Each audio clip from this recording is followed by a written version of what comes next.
Praise the Lord everyone. सबको जय मसीह की। आइए हम सब उस वचन को पढ़ते हैं जो पवित्र वचन हमें परमेश्वर के दास अपोस्टल अंकुर योसेफ नरूला जी द्वारा और परमेश्वर की दासी पास्टर सोनिया योसेफ नरूला जी द्वारा दिया जाता।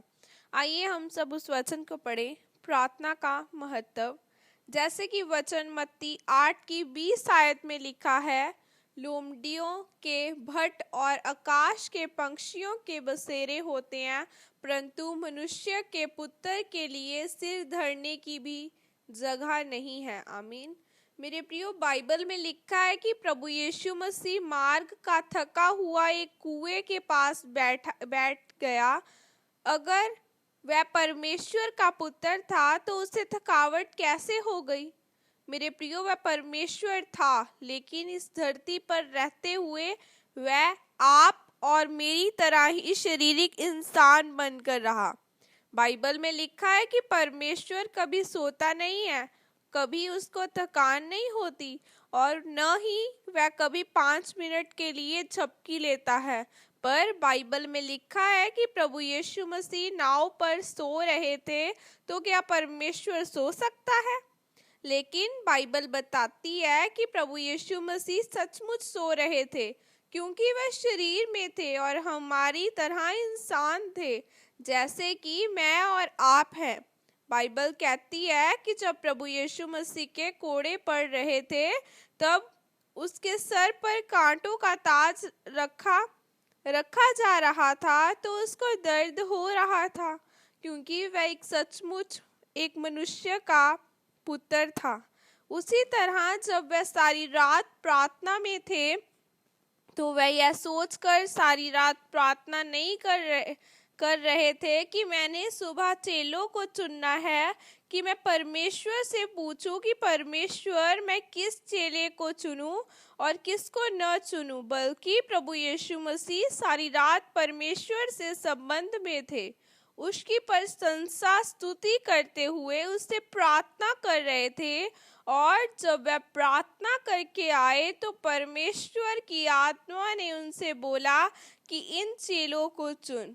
बाइबल कहती है कि जब आप प्रार्थना करते हुए एक लंबा समय परमेश्वर के साथ बिताते हैं, तो अगली सुबह आपके राज से खुलते हैं और आप जब 1.5 घंटे से प्रार्थना में हैं, तो आप देखेंगे कि आपका शरीर टूट रहा है और आपकी आत्मा जाग चुकी है। एक प्रार्थना का माहौल बन चुका है, एक अभिषेक आप पर आ चुका है। फिर आप देखेंगे कि आपके जीवन में नतीजा आ रहा है और जिस शैतान को आप डांट रहे हैं वह जा रहा है।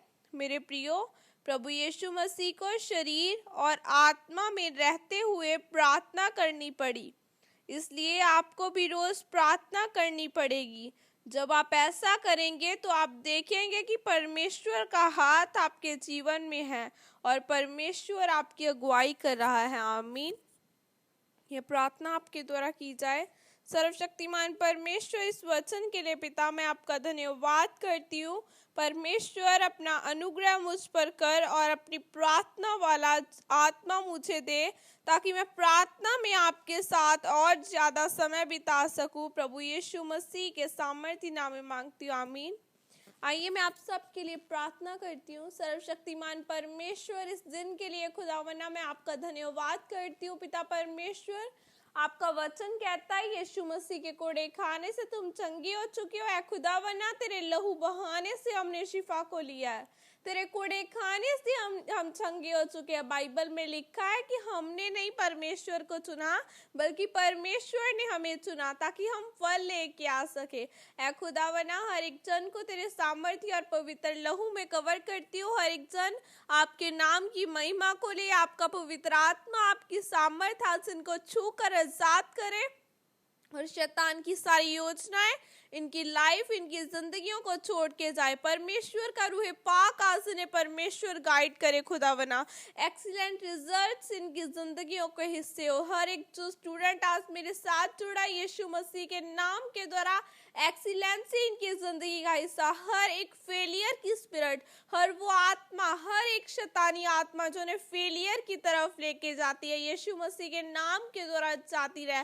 और परमेश्वर और ब्लेस्ड रिजल्ट खुदा बना इनकी जिंदगियों का हिस्से हो, ताकि परमेश्वर ये तेरी हजूरी में आकर तेरे नाम को ऊंचा कर सके। खुदा बना हमारे जीवन में जो कुछ हो, हम परमेश्वर सबकी महिमा तेरे नाम को देते हैं। खुदा बना इस प्रार्थना के लिए तेरा धन्यवाद करते हैं और सारी महिमा तेरे नाम को देते हैं। प्रभु यीशु मसीह के सामर्थ्य नाम में मांगती हूँ, आमीन।